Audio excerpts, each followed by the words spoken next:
महाराष्ट्र में NCP supremo Sharad Pawar जो है अब बहुत ही बुरी तरीके से फंस गए हैं।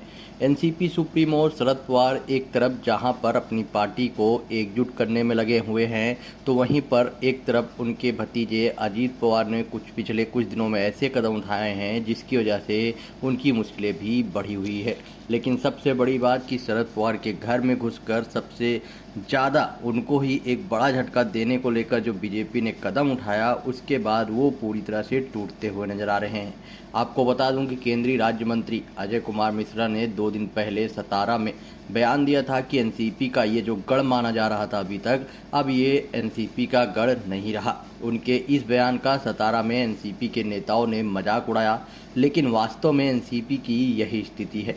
1999 में एनसीपी के गठन के बाद जिले में पार्टी के 9 विधायक और 2 सांसद चुने गए।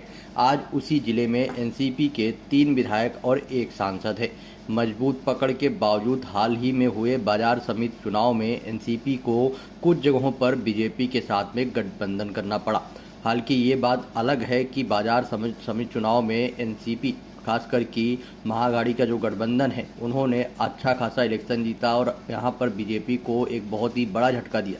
लेकिन उसके बावजूद भी यहाँ पर अगर देखा जाए, जहाँ पर एनसीपी का खुद का गढ़ है, वहाँ पर भी एनसीपी जो है अपने ही गढ़ में बुरी तरीके से कई जगहों पर फिसलती हुई नजर आई और जिसकी वजह से उनको जो है बीजेपी के साथ में गठबंधन करना पड़ा।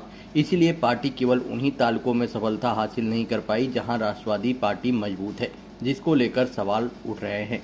कोरेगांव की बैठक में नेता प्रतिपक्ष अजीत पवार ने खुद इस पर उंगली उठाई। उन्होंने बोला, मार्केट कमेटी के चुनाव में सतारा जिले में कुछ जगहों पर हम पिछड़ गए।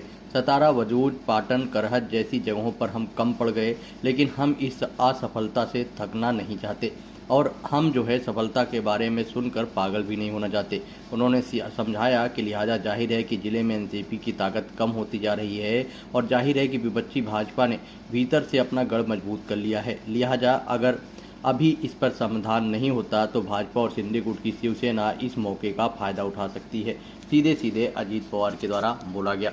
मतलब कि एक तरीके से देखा जाए तो शरद पवार के गढ़ में जाकर उनको जो है इस तरह का झटका देना कहीं न कहीं उनके लिए मुश्किलें बढ़ाने में जैसी है।